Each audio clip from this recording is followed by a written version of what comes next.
Bismillahirrahmanirrahim. Assalamualaikum warahmatullahi wabarakatuh.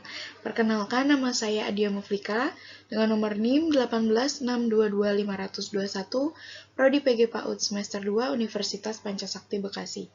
Pada video kali ini, untuk memenuhi tugas UTS mata kuliah teori belajar dan pembelajaran dengan dosen pengampu Ibu Cilda Kumala Azahri MPD dan Ibu Happy Ika Melvina MPD. Materi yang akan saya sampaikan yaitu tentang asas dan prinsip belajar dan pembelajaran. Di sini ada pengertian asas pembelajaran. Asas pembelajaran secara bahasa, asas berarti dasar hukum yang menjadi suatu pokok kebenaran.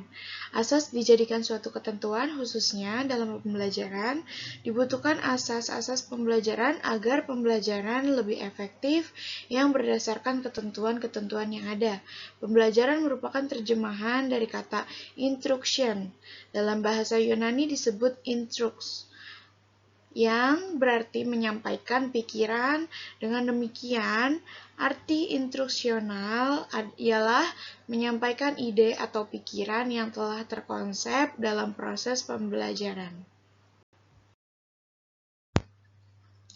Dapat dijelaskan, ada beberapa asas-asas pembelajaran. Di antaranya, yang pertama, apersepsi. Apersepsi merupakan padanan dari istilah apperception atau perception, yaitu penglihatan atau pemandangan. Dalam istilah pendidikan mengandung arti penyadaran atau keinsyafan. Maksudnya, guru memberikan rangsangan perhatian dan kesadaran kepada anak didik agar dapat memperhatikan pembelajaran yang akan diberikan itu secara sungguh-sungguh, tidak main-main. Jadi, anak tertib dan serius untuk menerima pelajaran yang akan diberikan oleh guru. Hal utama yang penting untuk diperhatikan oleh seorang guru dalam menyajikan materi atau bahan pelajaran yaitu apersepsi. Apersepsi diberikan di saat sebelum dimulainya inti pelajaran yang akan diberikan. Jadi, sebagai pembuka awal pembelajaran. Apersepsi dapat dilakukan melalui yang pertama, guru menenangkan terlebih dahulu situasi kelas dan memadamkan setiap situasi yang memancing keributan. Yang kedua, awalilah setiap pembelajaran itu dengan memulai bacaan doa atau bacaan basmalah, agar anak didik terbiasa dengan kebiasaan yang baik. Yang ketiga, mengabsen seluruh anak yang hadir, agar dengan demikian anak didik merasa diperhatikan atas kerajinan dan kemalasan belajar atau mengikuti pelajaran. Yang keempat, fun story atau cerita lucu. Fun story atau cerita lucu yang disampaikan oleh guru pada 5 menit sebelum belajar dimulai akan dapat membuat otak anak siap untuk belajar. Dengan cerita lucu, anak akan merasakan rileks dan senang yang ditandai dengan rona wajah yang ceria, tersenyum, bahkan tertawa. Yang kelima, setelah rangkaian di atas dilakukan, maka seorang guru dapat mengajukan berupa pertanyaan-pertanyaan mengenai pelajaran yang lalu, yang mungkin ada hubungannya dengan pelajaran yang akan disampaikan. Sehingga melalui cara tersebut situasi kelas menjadi tertib dan antusias, karena perhatian anak menjadi terpusat atau tertuju dengan pelajaran yang akan disampaikan oleh guru. Pretest berarti pula menjajaki awal pelajaran baru yang akan diberikan. Yang kedua, ada korelasi. Korelasi adalah hubungan antara mata pelajaran satu dengan mata pelajaran lainnya yang berfungsi untuk menguatkan pengetahuan dan pemahaman yang dimiliki oleh siswa. Guru juga hendaknya menghubungkan pelajaran dengan realita atau kenyataan sehari-hari. Pada kenyataannya, pembelajaran di sekolah masih banyak yang menggunakan strategi yang hanya menghabiskan materi pembelajaran, namun tidak diberikan pemahaman yang mendalam sehingga proses belajar mengajar cenderung lebih mengejar materi sampai habis dibanding pengetahuan dan pemahaman siswa. Yang ketiga ada kooperasi. Model pembelajaran koperasi adalah konsep yang lebih luas meliputi semua jenis kerja kelompok termasuk bentuk-bentuk yang dipimpin oleh guru atau dibimbing oleh guru. Dalam pembelajaran koperasi, memberi gambaran yang bermakna luas. Tidak hanya satu pemahaman saja, adapun keuntungan-keuntungan kooperatif lainnya. Yang pertama, siswa tidak terlalu bergantung pada guru. Mengembangkan kemampuan menggunakan ide-ide secara verbal dan membandingkan dengan ide-ide orang lain. Membantu anak untuk respect terhadap orang lain, membantu memberdayakan setiap siswa untuk bertanggung jawab dalam belajar, meningkatkan prestasi akademik sekaligus kemampuan sosial, mengembangkan kemampuan siswa untuk menguji ide-ide dalam pemahamannya sendiri. Yang keempat, ada motivasi. Motivasi berasal dari kata motif yang dapat diartikan sebagai daya penggerak yang ada di dalam diri seseorang untuk melakukan aktivitas-aktivitas tertentu demi tercapainya suatu tujuan. Dalam kegiatan belajar, motivasi tentu sangat diperlukan sebab seseorang yang tidak memiliki motivasi dalam belajar tidak akan mungkin melakukan aktivitas belajar. Membagi motivasi kepada dua jenis, yaitu yang pertama motivasi intrinsik, yaitu motivasi yang mengacu kepada faktor-faktor yang timbul dari dalam diri anak didik itu sendiri.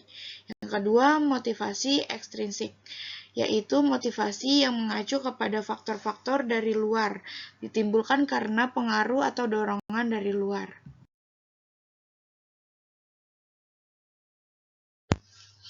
Yang kelima ada individualitas different atau perbedaan individu. Individu adalah manusia, seseorang yang memiliki pribadi atau jiwanya sendiri. Kekhususan jiwa itu menyebabkan individu yang satu berbeda dengan individu yang lainnya. Ada dua faktor perbedaan individu. Yang pertama ada faktor eksternal, yaitu berhubungan dengan lingkungan, dan faktor internal, yaitu faktor pembawaan atau faktor keturunan, hereditas. Namun demikian, keadaan dua faktor tersebut sebenarnya juga masih belum memberikan suatu gambaran yang jelas sebagai penyebab terjadinya perbedaan di antara individu-individu yang ada. Yang keenam ada evaluasi. Evaluasi adalah suatu tindakan atau suatu proses untuk menentukan nilai daripada sesuatu. Evaluasi pendidikan diartikan pula penilaian terhadap pertumbuhan dan perkembangan belajar, menuju ke arah tujuan dan nilai-nilai yang diterapkan dalam kurikulum. Selanjutnya ada prinsip-prinsip belajar dan pembelajaran. Yang pertama, prinsip kesiapan, readiness. Proses belajar dipengaruhi kesiapan peserta didik. Yang dimaksud dengan kesiapan atau readiness ialah kondisi individu yang memungkinkan ia dapat belajar. Berkenaan dengan hal itu, terdapat berbagai macam taraf kesiapan belajar untuk suatu tugas khusus. Yang kedua, prinsip motivasi atau motivation. Tujuan dalam belajar diperlukan untuk suatu proses yang terarah.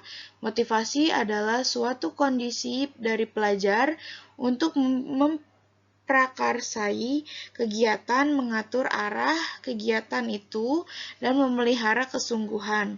Motivasi dalam hal ini meliputi dua hal. Yang pertama, mengetahui apa yang akan dipelajari. Yang kedua, memahami mengapa hal tersebut patut dipelajari. Kedua hal ini sebagai unsur motivasi yang menjadi dasar permulaan yang baik untuk belajar. Sebab tanpa kedua unsur tersebut, kegiatan pembelajaran sulit untuk berhasil. 3. Prinsip persepsi dan keaktifan. Seseorang cenderung untuk percaya sesuai dengan bagaimana ia memahami situasi. Persepsi adalah interpretasi tentang situasi yang hidup. Setiap individu melihat dunia dengan caranya sendiri, yang berbeda dari yang lain. Persepsi ini mempengaruhi perilaku individu. Seseorang guru akan dapat memahami peserta didiknya lebih baik bila ia peka terhadap bagaimana cara seseorang melihat sesuatu situasi tertentu. 4.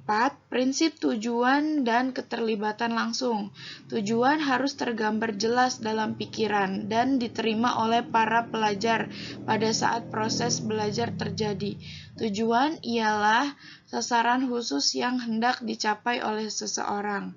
5. Prinsip perbedaan individual. Proses belajar bercorak ragam bagi setiap orang. Proses pengajaran seyogiannya memperhatikan perbedaan individual dalam kelas sehingga dapat memberi kemudahan pencapaian tujuan belajar yang setinggi-tingginya. 6. Prinsip transfer, retensi, dan tantangan. Belajar dianggap bermanfaat bila seseorang dapat menyimpan dan menerapkan hasil belajar dalam situasi baru. Apapun yang dipelajari dalam suatu situasi, pada akhirnya akan digunakan dalam situasi yang lain. 7. Prinsip belajar kognitif. Belajar kognitif melibatkan proses pengenalan atau penemuan.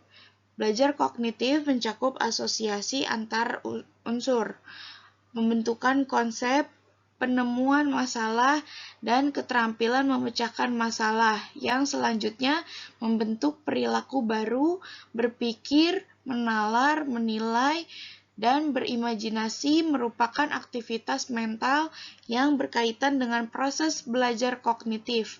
8. Prinsip belajar afektif. Proses belajar afektif seseorang menentukan bagaimana ia menghubungkan dirinya dengan pengalaman baru. Belajar afektif mencakup nilai emosi, dorongan, minat, dan sikap. 9. Proses belajar psikomotor.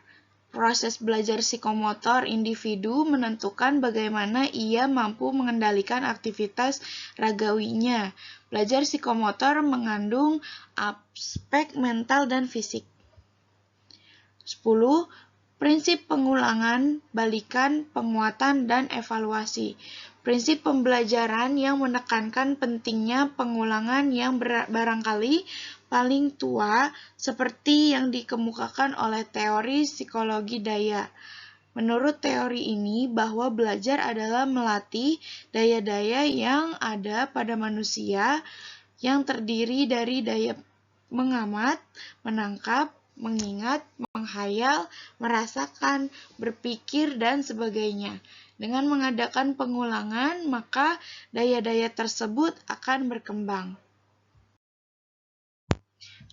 Kesimpulan yang dapat saya sampaikan, belajar adalah suatu aktivitas sadar yang dilakukan oleh individu melalui latihan maupun pengalaman yang menghasilkan perubahan tingkah laku yang mencakup aspek kognitif, afektif, dan psikomotorik.